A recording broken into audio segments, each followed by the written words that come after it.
In progress. Hello, I am Woohyun from Woohyun to share. Today, the lecture will discuss the roles of the government in the market. To begin with, we express gratitude to Letitu for providing the record resources.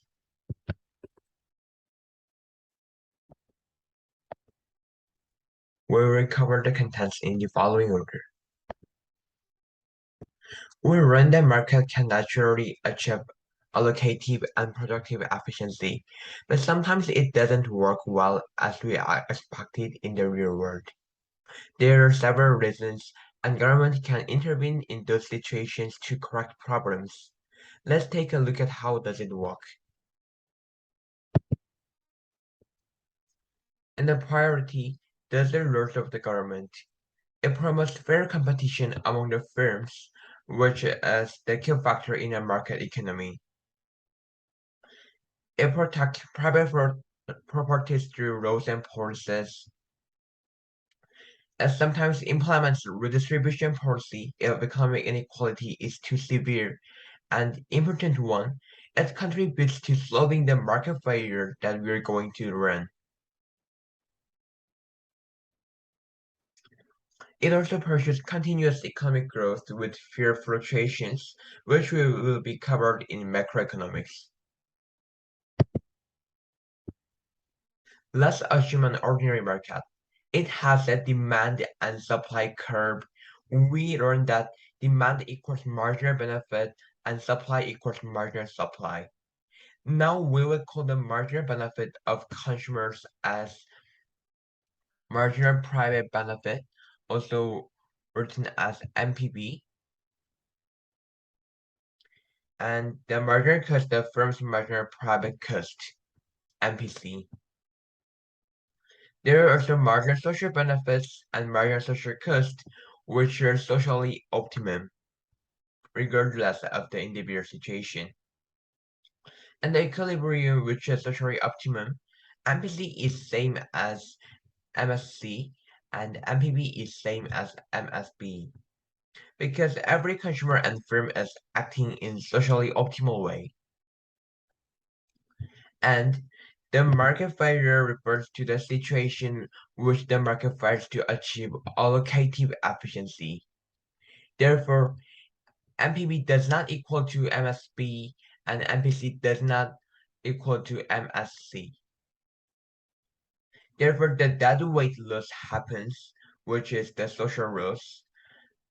And there are four types. First one is imperfect competition. Second one is externalities. Third one is distribution of public goods. And the last one is asymmetry information. First, imperfect competition includes all market structures except perfectly competitive markets, such as monopolies, oligopolies, and monopolistic competitions. It does not achieve allocative efficiency, and deadweight loss occurs. Also, in the real world, it is hard to anticipate real perfect competition because it is hard to occur in the real world.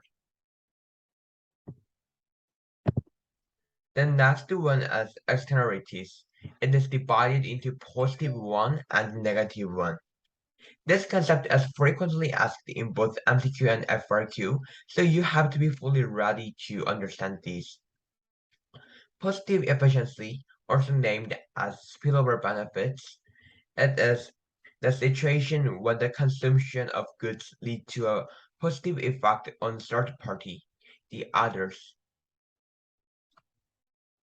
For example, when one more person gets the flu vaccine, it would make a herd immunity and reduce the impact of flu on the entire society, even for those who did not get the vaccine. For Italy example, your neighbor bought a street lamp and it lightened the town at night, so the security was enhanced. Like this, unpredicted benefit or positive effect to third party who is not participating in the transaction refers to positive externality. This point is important. Marginal social benefit is greater than private benefit because it is better to produce more and more. In other words, it is experiencing underproduction.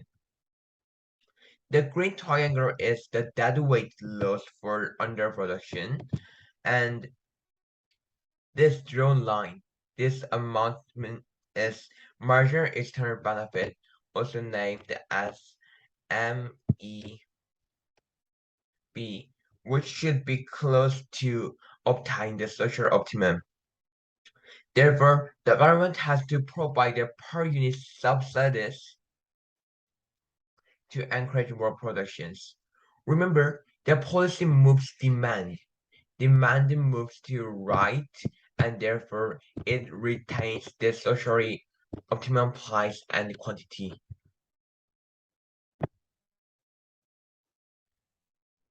There is also negative externality, like mentioned previously, and it is also called as spillover cost.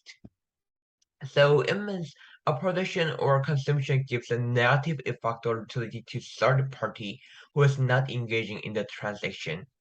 The most renowned example is environmental pollutions. For instance, the production of goods emitted more pollutants into the river. Then it will lead to more socio-economic losses due to the pollutions, and it will make costs to purify the river. Therefore, it means the situation affecting negatively to third party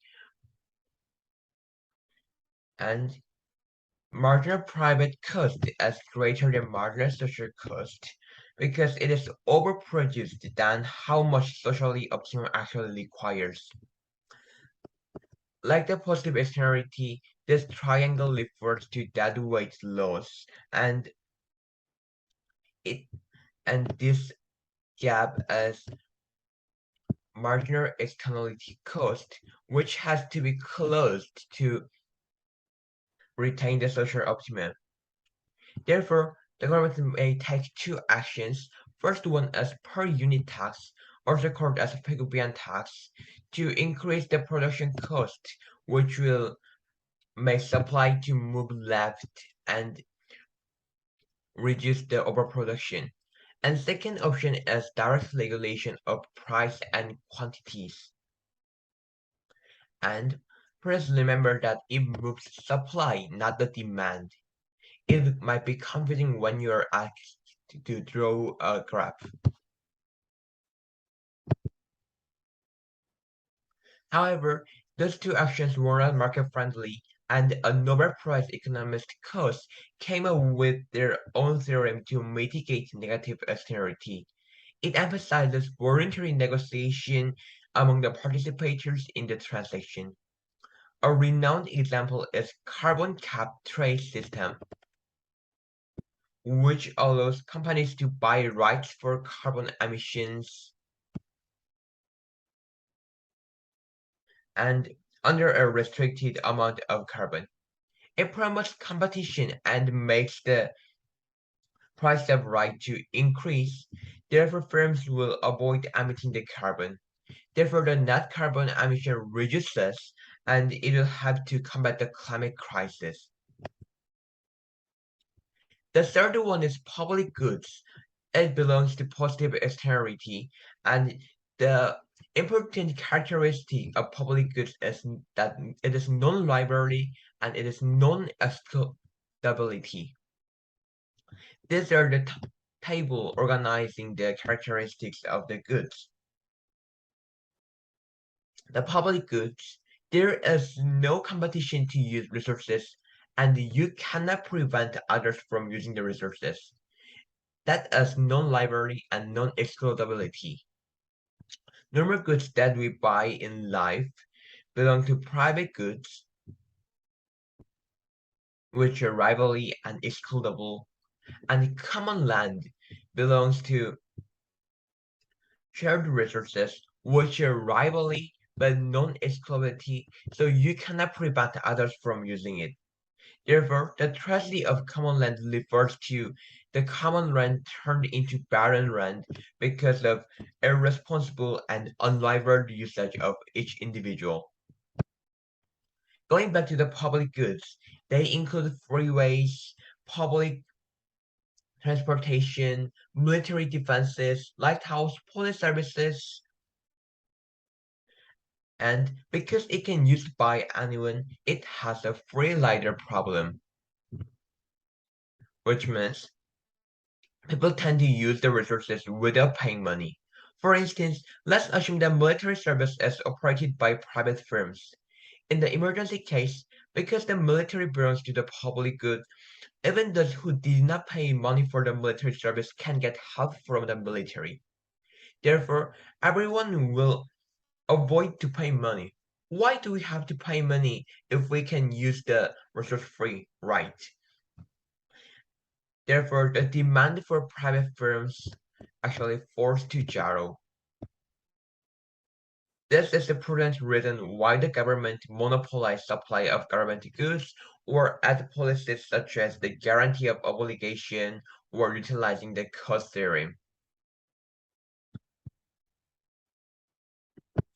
Last, asymmetry information. These are not frequently asked in AP exams, but therefore you may skip these contents. I will briefly explain on the asymmetry information, and it is the situation where inequality in the amount of information between consumer and seller occurs. It leads to market failure because it distorts the price and allows low quality goods to be bestseller. It is common in house insurance market and secondary markets. So this phenomenon is also called as reverse selection, which is going against optimal choice. Then let's move our topic to income inequality. Lorenz curve and Gini index from Lorenz curve as major methods to measure the income inequality. Lorenz curve is the set of points which bottom X% takes Y% of net wealth. For example, the most poor 20% in the society takes 20% of total incomes. If the curve is close to y close to x, then it is more equal, and it is more unequal if the curve is close to vertical line like this, if it is more convex. Gini index can be calculated from Lorenz curve by dividing the circular segment, this area, into the total triangle. AP doesn't ask you to calculate it, but you have to know the process to draw out the Gini index. Gini index is defined between 0 and 1, and the society is more unequal if the value is close to 1. Alright, and let's look at tax systems. There are three main types of taxes the government can take.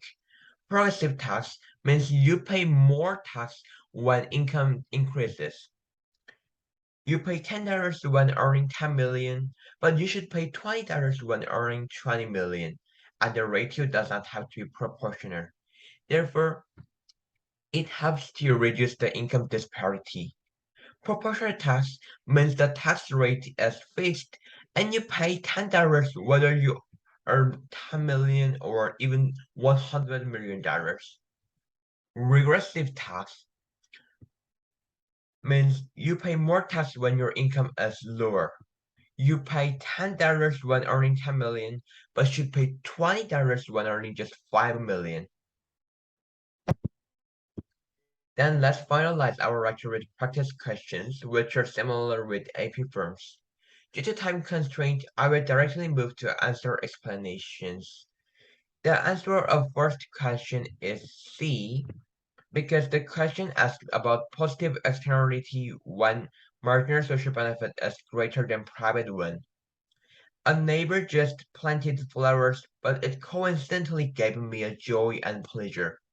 A is negative externality, which you should approach with cost, and B is imperfect competition, and D is irrelevant with the question. To draw this situation, This is the marginal social benefit. This is marginal social cost. Sorry for its weird forms. And this is marginal private benefit. Therefore, by giving a subsidy, the society needs to plant more flowers. In other terms, encourage more productions that gives joy to others. And this is question 2. The answer is D. Because X is more convex than Y, X is experiencing greater income inequality. Therefore, we can infer that Gini index of X would be higher than Y. To alleviate the income inequality, progressive tax is required. Therefore, D is the most optimal choice. This is the end of today's lecture, and thank you so much for listening. Please don't forget to press like and subscribe button. Goodbye and see you next time.